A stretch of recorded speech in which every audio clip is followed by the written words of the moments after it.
Are you familiar with this directive? Yes or no? Which directive? DoD Directive 1344.10. I'm happy to provide you a copy. There's even a one-page red and green cheat sheet. Are you familiar with it? This is the same directive from when we were all in uniform. I'm sure I am. Has anything changed in that directive under your guidance, given what happened 2 days ago at Fort Bragg? Is there a new policy change that we're not aware of? Again, I totally reject your insinuation. Is there a policy change to DoD Directive 1344.10? I know what you're attempting to insinuate, but there's no policy change and there is no policy. Mr. Secretary, have you ever worn a MAGA hat in front of the troops?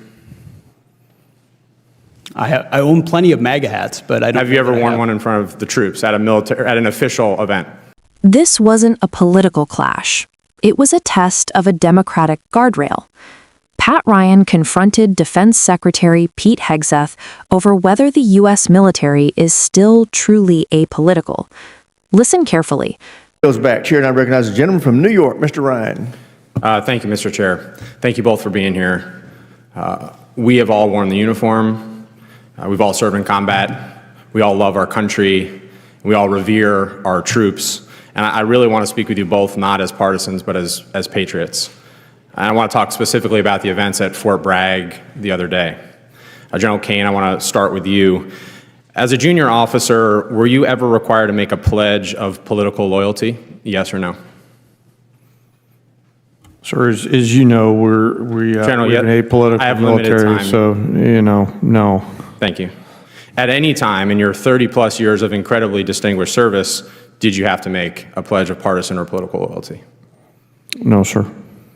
Thank you. Did you ever serve in any unit or command at any level where service members were required to make a pledge of political loyalty? No, sir.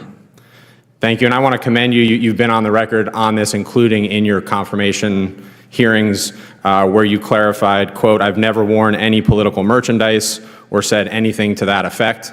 I appreciate that. That is the standard, and commend you for saying so and continuing to model that. General Kane, one last question for you. Should soldiers have to pledge political loyalty to participate in an event with our commander-in-chief? Yes or no, please? Sir, I'm not, first, no. I'm not aware of any time in history that soldiers, sailors, airmen, Marines have been asked to do that. I think. I'm sorry, General. I do want to, just in the interest of time, I want to talk about what happened at Fort Bragg 2 days ago. There was guidance put out, and this has been verified by multiple independent news outlets, saying, quote, these are to the soldiers of the 18th Airborne Corps and the U.S. Army.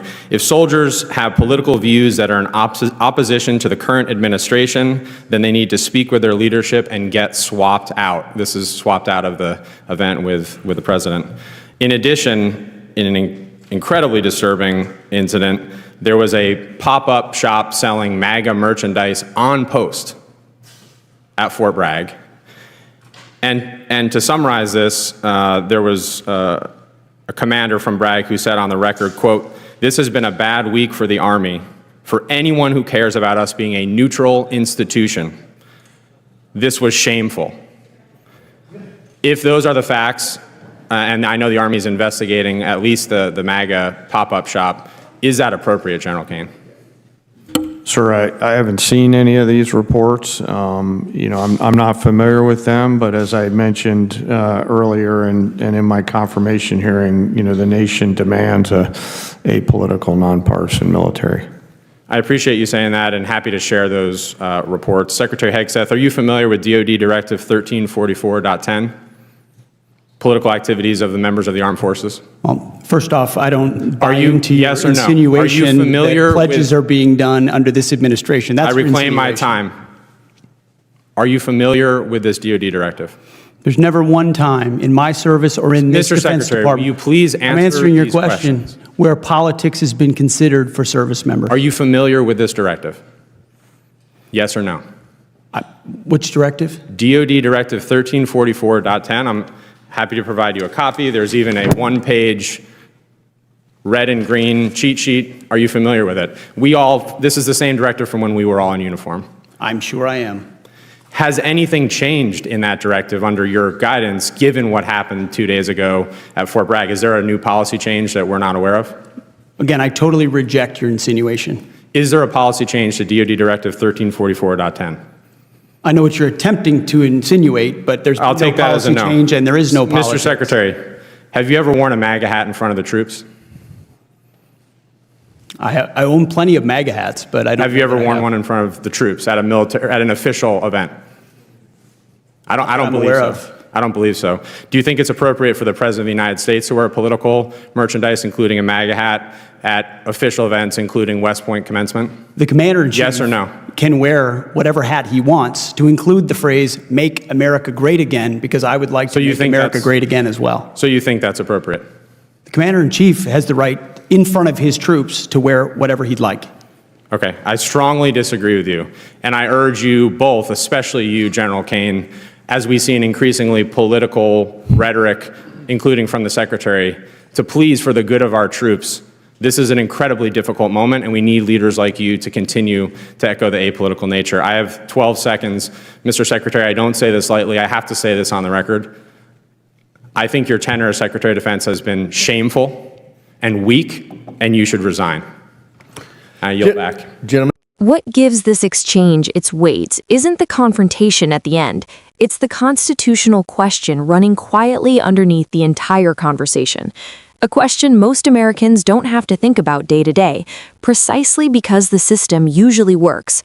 What happens when the military, intentionally or not, starts drifting from constitutional neutrality toward political alignment?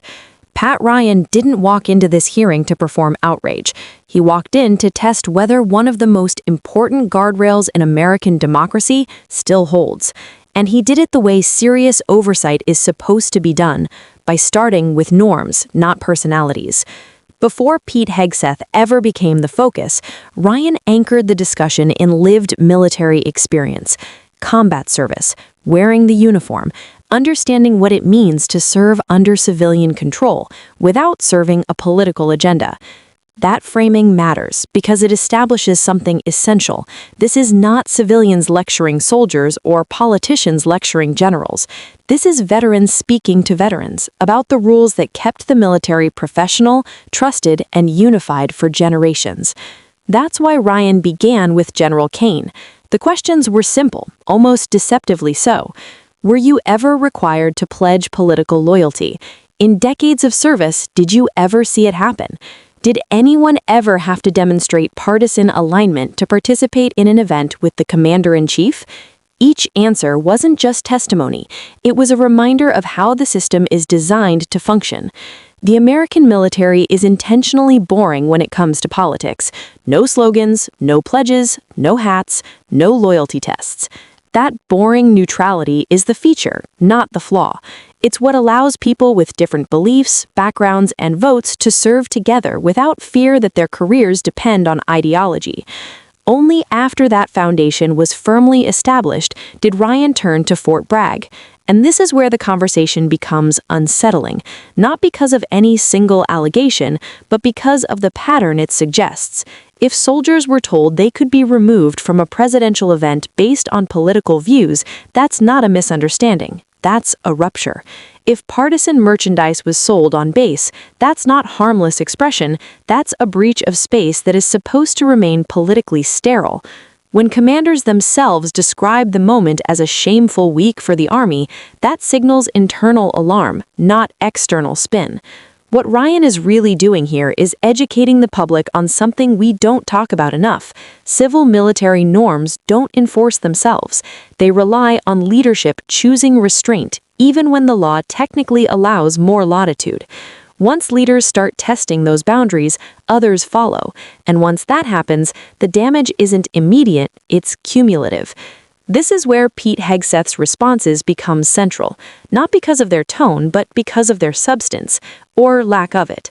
Ryan doesn't accuse him of inventing new policy. He asks whether existing policy has been respected, a specific Department of Defense directive governing political activity, a directive that predates this administration, one that every officer is trained on. When the Secretary of Defense cannot clearly affirm adherence to that directive in the face of concrete concerns, ambiguity becomes the message, and ambiguity in this context isn't neutral. It tells commanders, troops, and political actors that the lines might be flexible now, that what was once clearly off-limits may be tolerated if it serves a larger political purpose.